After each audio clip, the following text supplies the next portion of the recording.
दोस्तों, आज की वीडियो में हम आपको टैक्टिकल बैलिस्टिक मिसाइल्स के बारे में बताएंगे कि टैक्टिकल बैलिस्टिक मिसाइल्स कौन से होते हैं।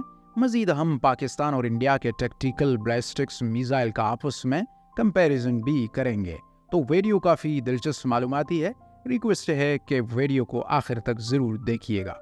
एक गुजारिश है, 99% व्यूवर्स हमारी वीडियोस देखते हैं मगर सब्सक्राइब नहीं करते, तो काइंडली अगर आपने अभी तक हमारा चैनल सब्सक्राइब नहीं किया है, हमारे सपोर्ट और मोटिवेशन के लिए चैनल को ज़रूर सब्सक्राइब करें। Thank you. दोस्तों, दुनिया के चंद गिने चुने ममालिक जिनके पास बेहतरीन ख़तरनाक मिसाइल्स हैं, जिनमें Pakistan, India, Russia, China, America, France, north Korea और इसके अलावा अब ये ममालिक जिनके पास बैलिस्टिक मिसाइल हैं, उनके पास टैक्टिकल बैलिस्टिक मिसाइल ना हो, ये तो हो ही नहीं सकता। टैक्टिकल बैलिस्टिक मिसाइल यानी कि TBM को बैटलफील्ड रेंज बैलिस्टिक मिसाइल भी कहते हैं, यानी कि ये मिसाइल हमेशा शॉर्ट रेंज के लिए डिजाइन किए जाते हैं ताकि जंग के दौरान मैदान जंग में दुश्मन को हिट किया जा सके, ताकि दूर दराज के शहरों को ये समझ लीजिए कि मिसाइल सिर्फ दुश्मन फौज को रोकने के लिए, उन पर अटैक करने के लिए, जंग के मैदान में लड़ने के लिए डिजाइन किए जाते हैं। इस तरह के मिसाइल्स की रेंज 300 किलोमीटर की रेंज से कम रखी जाती हैं, क्योंकि ये मिसाइल्स दूसरी फौजियों के शाना बशाना लड़ते हैं। तो जदीद तरीन मिसाइल्स में इनकी मोबिलिटी आसान रखी गई है, मतलब कि इनको एक जगह से दूसरी जगह पर ले जाना इंतहाई आसान है और ये मिसाइल आसानी से अपनी बार बार जगह तब्दील कर सकते हैं। और ये टैक्टिकल बैलिस्टिक मिसाइल्स लामहदूद तबाही मचाते हैं। ये दूसरी बैलिस्टिक मिसाइल्स की तरह नहीं है, तो इन मिसाइल्स को दुश्मन फौज की असम्बलीज, ड्रैग्स, फैसिलिटीज, आर्टिलरीज और दूसरी तमाम फ्रंट लाइन एरिया के पीछे टारगेट को हिट करने के लिए डिजाइन किया गया है।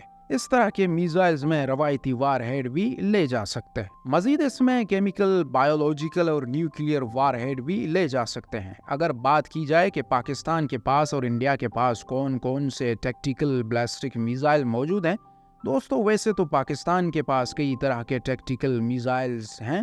जैसे कि पाकिस्तान के पास गजनवी टैक्टिकल बैलिस्टिक मिसाइल है जिसकी रेंज 320 किलोमीटर तक है। दूसरा अब्दाली मिसाइल है जिसका रेंज 450 किलोमीटर तक है। इसके अलावा हतफ 1, हतफ 1A, हतफ 2B जिनकी रेंज तरतीब वाइज 70 किलोमीटर, 100 किलोमीटर और 100 किलोमीटर ही है। पाकिस्तान के पास इस कैटेगरी का सबसे जदीद और ख़तरनाक मिसाइल नसर मिसाइल है जिसकी ऑपरेशनल रेंज 70 से 90 किलोमीटर तक है। और अगर इंडिया की बात करें तो इंडिया के पास सूर्या मिसाइल जिसकी रेंज 700 किलोमीटर से लेकर 1900 किलोमीटर तक है। प्रहार मिसाइल जिसकी रेंज 150 से 200 किलोमीटर तक है और प्रलय मिसाइल जिसकी रेंज 500 किलोमीटर तक है। इंडिया के पास इस कैटेगरी में प्रहार मिसाइल जो कि नसर मिसाइल का मद्दे मुकाबिल है। प्रहार का मतलब है सेट राइट, जबकि नसर का मतलब है मदद। प्रहार मिसाइल सॉलिड फ्यूल से चलता है जबकि नसर मिसाइल भी सॉलिड फ्यूल से ही चलता है। दोस्तों, सॉलिड फ्यूल के बारे में बता दूं कि ये एक ऐसा मटेरियल होता है जैसे अगर जलाया जाए तो एनर्जी रिलीज होती है। लकड़ी और कोयला वगैरह भी सॉलिड फ्यूल में शामिल होते हैं, जबकि लिक्विड फ्यूल वो होता है जो लिक्विड मटेरियल से एनर्जी पैदा करता है, जैसा कि पेट्रोल, डीजल वगैरह। आज के जदीद दौर में कुछ मिसाइल्स में लिक्विड फ्यूल इस्तेमाल किया जाता है और ज़्यादातर मिसाइल में सॉलिड फ्यूल इस्तेमाल किया जाता है। और सॉलिड फ्यूल का मतलब ये नहीं है कि मिसाइल में एनर्जी के लिए कोयला डाला जाता है, बल्कि इनमें प्रोपेलेंट के लिए केमिकल पावर इस्तेमाल किए जाते हैं, जैसे कि अमोनियम नाइट्रेट, अमोनियम टाइनेडाबाइट, अमोनियम पेलोरोरेट, जो कि ऑक्सीडाइज के साथ मिलकर मिसाइल को एनर्जी देते हैं। तो नसर और प्रहार मिसाइल ये दोनों ही सॉलिड फ्यूल हैं। प्रहार मिसाइल का वजन 1280 किलोग्राम तक है, जबकि पाकिस्तानी नसर मिसाइल का वजन 1200 किलोमीटर तक है। प्रहार मिसाइल अपने साथ तकरीबन 200 से 500 किलोग्राम तक वारहेड ले जा सकता है, जबकि नसर मिसाइल अपने साथ 400 किलोग्राम का वारहेड ले जा सकता है। दोस्तों, इंडियन प्रहार मिसाइल 3 किस्म के वारहेड लेकर जा सकता है: क्लस्टर मोनिशन, हाई एक्सप्लोजिव वारहेड और स्ट्रेटेजिक न्यूक्लियर वेपन। इंडियन प्रहार मिसाइल अपने साथ लेकर जा सकता है, जबकि पाकिस्तानी नसर मिसाइल भी अपने साथ 3 तरह के वारहेड ले जा सकता है, जो कि हाई एक्सप्लोजिव वारहेड, क्लस्टर मोनिशन और न्यूक्लियर वेपन शामिल हैं। आपको स्ट्रेटजिक न्यूक्लियर और टैक्टिकल न्यूक्लियर वेपन में तो फर्क बता दूं कि स्ट्रेटजिक न्यूक्लियर वेपन वो वेपन होते हैं जो मैदान जंग से दूर टारगेट को हिट करते हैं, जैसे कि military base, military command centre, शहरों या कस्बों को हिट करने के लिए, जैसे कि शाइन 3 न्यूक्लियर में वारहेड होता है। वो स्ट्रेटजिक न्यूक्लियर वेपन होता है और इसकी तबाही बहुत ज्यादा एरिया तक फैलती है, जबकि दोस्तों प्रहार मिसाइल वही न्यूक्लियर पावर इस्तेमाल करता है, लेकिन इसकी रेंज 150 से 200 किलोमीटर तक कर दी गई है ताकि इसके नजदीक के टारगेट तक इस्तेमाल किया जा सके। जबकि टैक्टिकल या नॉन स्ट्रेटजिक न्यूक्लियर वेपन ऐसे वेपन्स होते हैं जो मैदान जंग के एरिया में यूज किए जाते हैं और इनकी तबाही इतनी ज्यादा एरिया में नहीं फैलती। अब नसर मिसाइल टैक्टिकल न्यूक्लियर वेपन इस्तेमाल करता है, इसीलिए इसकी रेंज 70 किलोमीटर तक रखी गई है, यानी यह मैदान जंग में प्रहार की निस्बत ज्यादा आसानी से क्लोज टारगेट को हिट करके नेस्तो नाबूद कर सकता है।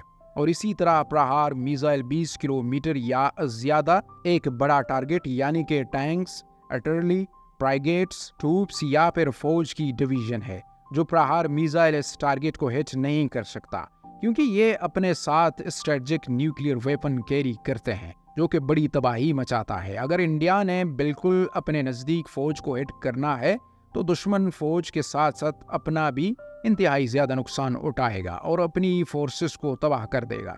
तो अगर इंडिया ये प्रहार मिसाइल इस्तेमाल करता है तो मैदान जंग में इतना दूर रहना होगा कि अपना नुकसान ना करे, लेकिन नसर मिसाइल मैदान जंग के अंदर बिल्कुल घुसकर दुश्मन को नेस्तो नाबूद कर सकता है और आसानी से फ्राइगेट्स, ट्रूप और फौजी डिवीजन को न्यूक्लियर वारहेड से निशाना बना सकता है, जिससे इसका अपना नुकसान नहीं होगा। और दोस्तों इसी वजह से नसर मिसाइल को इंडिया की कोर स्टार डॉक्ट्राइन का तोड़ कहा जाता है। इंडियन प्रहार मिसाइल का Indian single state rocket motor पर मुश्तमिल होता है और नसर मिसाइल का इंजन भी सिंगल स्टेट रॉकेट मोटर पर मुश्तमिल होता है। प्रहार की मैक्सिमम स्पीड मैक 3 है और जबकि नसर मिसाइल की मैक्सिमम स्पीड मैक 6 है। प्रहार की एक्यूरेसी 10 किलोमीटर तक है, जबकि नसर मिसाइल की एक्यूरेसी 1 मीटर तक है, यानी कि नसर मिसाइल अपने टारगेट को हिट करने की सलाहियत ज्यादा एक्यूरेट या पिन पॉइंट एक्यूरेट है। दोनों ममालिक की मिसाइल्स मल्टी ट्यूब्स हैं, यानी कि इनकी लॉन्च व्हीकल एक से ज्यादा मिसाइल अपने साथ कैरी कर सकती है। प्रहार 6 मिसाइल कैरी कर सकता है और नसर मिसाइल 4 मिसाइल कैरी कर सकता है।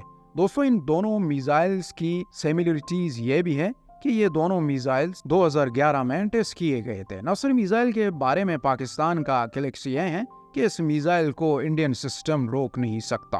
Quaid-e-Azam university defence strategic department के मंसूर अहमद का कहना है कि नसर मिसाइल के अप्लाइड मैनोरेबिलिटी इंडिया के शॉर्ट रेंज ब्लास्टिक मिसाइल को मात दे सकती है। अब आप दोस्तों कहेंगे कि इंडिया ने S-400 खरीद लिया है तो अब नसर मिसाइल को तबाह कर सकती है, लेकिन आपको बता दूं नसर मिसाइल निचली सतह पर प्रवास करता है, तो इसलिए इसे गिराने के लिए इंडिया सिर्फ शॉर्ट रेंज मिसाइल्स को फायर कर सकता है, जबकि S-400 defence system high to medium range के टारगेट को हिट कर सकता है। दोस्तों अब तक के लिए इतना ही। उम्मीद है कि आपको वीडियो पसंद आया होगा। काइंडली वीडियो को जरूर लाइक कीजिएगा, थैंक यू, और अपनी राय का इज़हार कमेंट सेक्शन में जरूर कीजिएगा। मिलते हैं एक नई और इंटरेस्टिंग वीडियो के साथ, तब तक के लिए keep smiling and keep supporting us.